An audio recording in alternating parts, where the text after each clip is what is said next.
Very good morning to all. Again आपका स्वागत है हमारे चैनल पर। और हम पार्ट 2 लेकर आए माइक्रोवेव इंजीनियरिंग सब्जेक्ट से रिलेटेड। कुछ सब्जेक्टिव क्वेश्चन है, शॉर्ट क्वेश्चन है। इस सीरीज में पहला क्वेश्चन है आपका, व्हाट इज ट्रांजिट टाइम? तो the time taken by an electron to travel from cathode to the anode plate of an electron tube is known as the transit time. Next question, write the application of microwave tube. So they are classified into two types. First one is a O-type microwave tube or linear beam, M-type microwave tube. Next question, what do you mean by the O-type tube? So name some O-type tube. Means in O-type tube, a magnetic field whose axis coincides with the electron beam is used to hold the beam together as it travels the length of the tube. It is also called as linear beam tube. Okay? So there is some another types of tube like helix traveling wave tube, coupled cavity TWT, forward wave amplifier, backward wave amplifier, backward wave oscillator. So these are the O type tubes.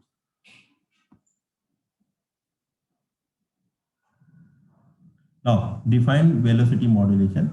So the variation in electron velocity in the drift space is known as velocity modulation. Next question.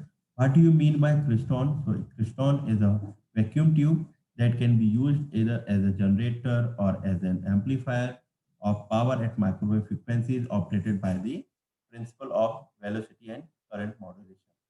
Next question. Mention the application of two cavity piston, so used in troposphere scatter transmitter, satellite communication ground station, used in UHF TV transmitter, radar transmitter. Now next question. What are the high frequency effects in the conventional tube?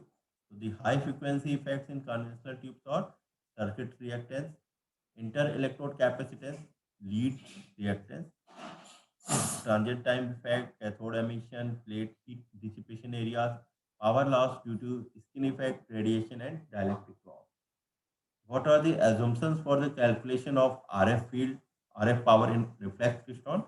So cavity grades and Rappler in plan, parallel and very large in extent.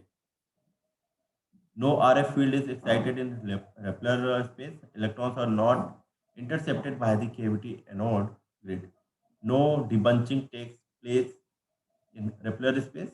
The cavity RF cap voltage amplitude is small compared to the DC beam voltage. Next question. So, give the drawback of the Klystron amplifier. So, basically, as the oscillator frequency changes, then resonator frequency also changes, and the feedback path phase shift must be readjusted for a positive feedback. The multi-cavity Klystron amplifier suffers from the noise caused because punching is never complete and the response arrives at random at catcher cavity. Hence, it is not used in receiver. Next question, what is the effect of the transient time? So there are two effects at low frequencies. The grid and the anode signals are no longer 1800 out of 180 degree out of phase. यहाँ पर ये थोड़ा सा mistake है।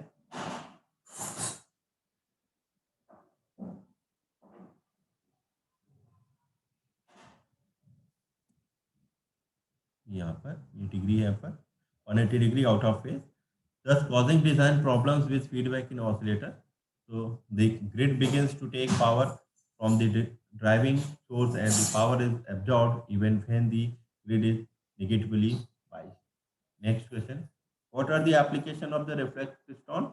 So signal source in microwave generators, local oscillator in receivers. It is used in FM oscillator in low power microwave links, in parametric amplifier as a pump source. Next question.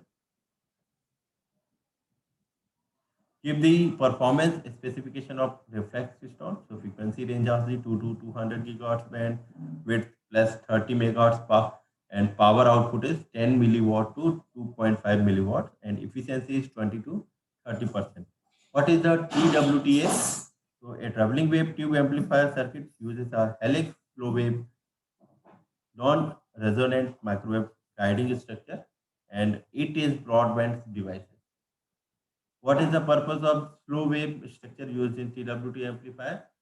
So slow wave structures are special circuits that are used in microwave tubes to reduce wave velocity in a certain direction so that the electron beam and the signal wave can interact. In TWT, since the beam can be accelerated only to velocities that are about a fraction of the velocity of light, slow wave structures are used. Next question. How are the spurious oscillations generated in TWT amplifier? So state the method to suppress it. In a TWT, adjacent turns of the helix are so close to each other and hence oscillations are likely to occur. To prevent these spurious signals, some form of attenuator is placed near to the input end of the tube which absorb the oscillation. Now, next question. State the application of TWT. Now, low power, low noise TWT is used in radar and microwave receiver, laboratories, instruments, drivers for more powerful tubes, medium and high power TWT, TW continuous wave TWTs are used for the communication and radar. What are the advantages of TWT? Bandwidth is large, high reliability, high gain, constant performance in space, higher duty cycle. Okay? ये आपका mistake है थोड़ा सा. Next question. What are the application of Klystron amplifier? So these are the applications. Next question. Name 4 types of slow wave structures. So these are the slow type structures. Helical lines, folded back, zigzag, and interdigital lines. Why magnetron is called as a cross field device? So in magnetron, the DC magnetic field and the DC electric fields are perpendicular to each other. Hence, magnetron is called as a cross field device. What are the types of magnetron? So there is 3 types of magnetron: split anode magnetron, cyclotron, frequency magnetron, and traveling wave magnetron. Now next, define transit time in reflect Klystron. So the time taken by electrons to travel into the Rappler space and the back to the gap is the transient time in reflect Klystron. Next question. State the application of magnetron. So radar transmitters, industrial heating, microwave ovens. Next, what is the frequency pulling and frequency pushing in magnetron? So frequency pulling is caused by the changes in the load impedance reflected into the cavity resonator. Frequency pushing is due to the change in anode voltage, which alters the orbital velocity of electron crowd. Next question. State the characteristics of magnetron and of two cavity Klystron amplifier. Basically, magnetron is its operating frequency is 70 gigahertz and its output power is 40 megawatt. Efficiency is 40 to 70%. Two cavity Klystron, and the characteristics of the two cavity Klystron is efficiency is 40%. Power output is greater than equal to greater than 500 kilowatt. Pulse power is greater than 30 megawatt and power gain is about 30 dB. तो thank you. Continue watching करने के लिए आप हमारे channel के साथ में जुड़े रहिए, लाइक करें, सब्सक्राइब करें और पार्ट 4 लेकर आएंगे नेक्स्ट सीरीज में, नेक्स्ट वीडियो में आपके लिए. Thank you.